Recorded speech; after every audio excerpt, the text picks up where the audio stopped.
Max Verstappen's latest dominant Formula 1 weekend was peppered with plenty of heated conversations with his race engineer Gianpiero Lambiase. Fiery exchanges between Verstappen and the man often known as GP are nothing new and usually brushed off as banter that comes with their big brother-little brother relationship. But some of the scolding of Verstappen from Lambiase at Spa felt like a new level of needle between the pair, even if it did nothing to stop Verstappen from taking another Grand Prix win and certainly left no lasting damage in their rock-solid relationship. So how did Lambiase and Verstappen end up seeing things so differently? Why were they on each other's cases more at Spa? And what does it tell us about why they are such a great combination? Verstappen nearly being knocked out of Q2 on Friday was the first major flashpoint of the weekend. He just about scraped through to the pole position shootout in 10th place, but he was frustrated that inadequate battery charge and tyre temperatures almost led to missing Q3. That led to GP retorting, "You tell me what you want to do in Q3 and we'll do it." So when Verstappen comfortably topped Q3, having very much rejected the sarcastic offer of organising his own run plan, he apologised to Lambiase for his rant. 8 years into their working relationship, Lambiase's amused response was to declare, "I'm just about getting used to it." Their next round of sparring came in the Grand Prix on Sunday as Verstappen and Lambiase discussed their strategy options as the threat of rain loomed while he was chasing teammate Sergio Perez for the lead. The coldest way to get Verstappen in front would be to bring him in first, let him unleash pace on new fresh tyres and comfortably undercut Perez, but this would be against the spirit of the team allowing the lead car on the road the strategy priority. Further complicating matters was a debate between a 1 and a 2 stop strategy. If it was going to be a 1 stop, they were nowhere near the window for that yet, so Verstappen would surely be free to attack and pass Perez during that first stint. However, Red Bull might also have wanted both drivers to avoid taking too much out of their tyres to make a 1 stop work. And if it was a 2 stop, then there could also be a pass without the risk of the teammates going wheel to wheel. Several times through that period, Lambiase cautioned Max to use your head please without making specific reference what to use it for. It was said enough times during the race that it's almost certainly a code phrase agreed beforehand, so Verstappen would have known its true meaning. Verstappen asked, "Are we doing it or what?" but Lambiase told his driver to just follow instructions. Verstappen then said he wanted to know both cars, meaning he wanted to know exactly what Perez's options were and what he was being told. But Lambiase rebuffed him and once again instructed him to follow orders and to trust him. The debate over 1 or 2 stops was made easier when Mercedes brought Lewis Hamilton in for an early stop on lap 12 of 44 and Perez and Verstappen pitted in successive laps thereafter. Verstappen's first flying lap after pitting was almost a full second faster than Perez's. Teams tend not to like their drivers taking too much life out of a set of tyres straight away, but Verstappen was leaving nothing on the table, relentlessly chasing after Perez and breezing past him. It was very typical of Verstappen's ruthlessly brilliant mentality of maximum attack, but it clashes with an engineer's understandable wish to win at the lowest level of risk. Thereafter, Verstappen galloped away from Perez and the rest, often lapping as quick as 2 seconds per lap faster than Perez, so he soon drew the ire of GP again for pushing too hard. But Christian Horner's own conversations with Lambiase suggested the assessment that Verstappen was pushing too much wasn't wholly accurate. After the race, Horner said he knew Verstappen was trying to build a gap to make an extra pit stop, more on that shortly, but Lambiase could see from the data that Verstappen was taking it pretty easy. That was clear too from Verstappen's onboards, where there was little sign of him pushing the RB19 to its very limit, even when he was way faster than Perez in the same equipment.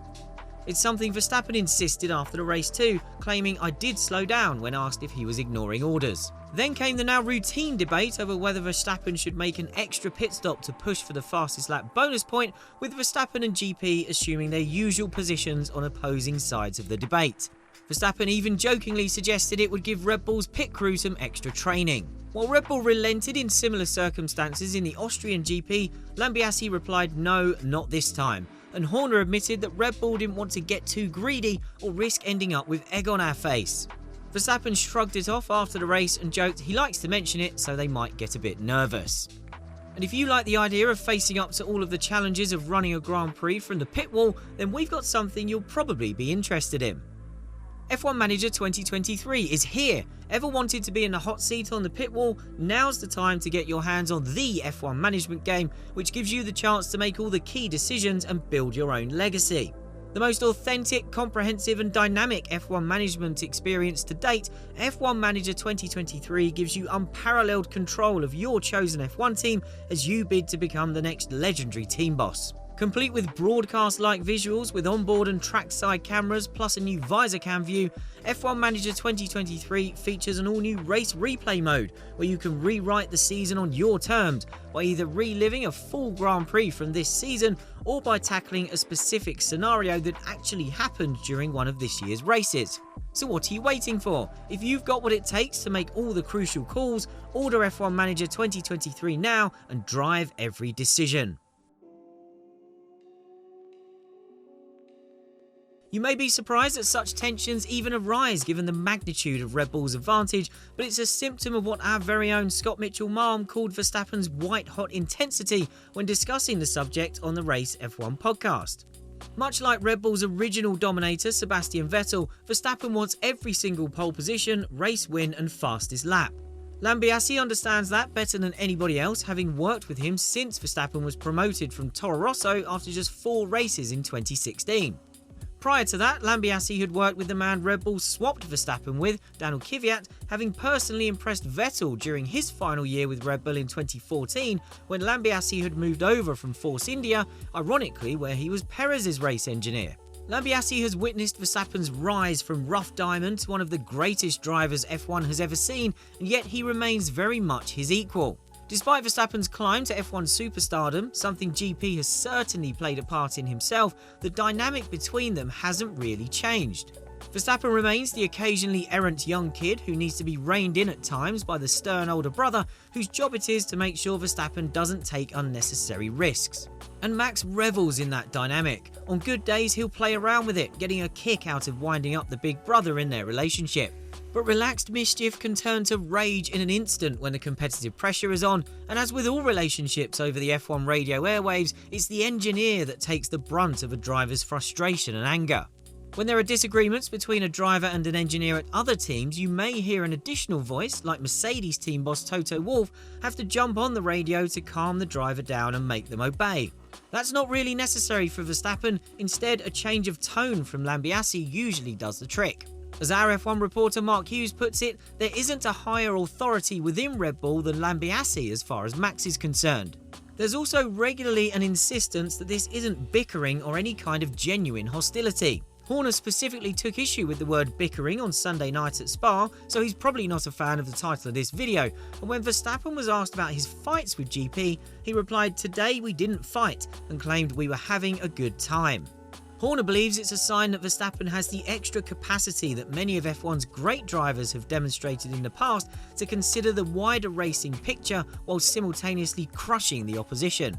And to match what Horner calls this demanding customer in Verstappen, you need an equally strong figure to help guide him. Red Bull has that in Lambiase, and Horner believes many race engineers would crumble under that pressure. Then of course there's the added pressure of knowing that every radio message will be relentlessly scrutinised by the listening public and the media, a bit like we're doing here. It's no longer just a case of hoping your message avoids the attention of the TV race director. In modern F1, every radio conversation is heard by someone somewhere, and the juiciest ones appear on social media within minutes of taking place. In the case of Verstappen and Lambiase, both can dish it out and both can take it. And when the dust has settled, there's never any lasting damage. The bond between them is too strong, the level of trust too high. That's why it works. Horner says Verstappen forgets these things immediately once he comes down from his personal rev limiter, although he added GP doesn't forget so quickly. Perhaps one day when Red Bull isn't as dominant, some of these tensions might blow into something more significant.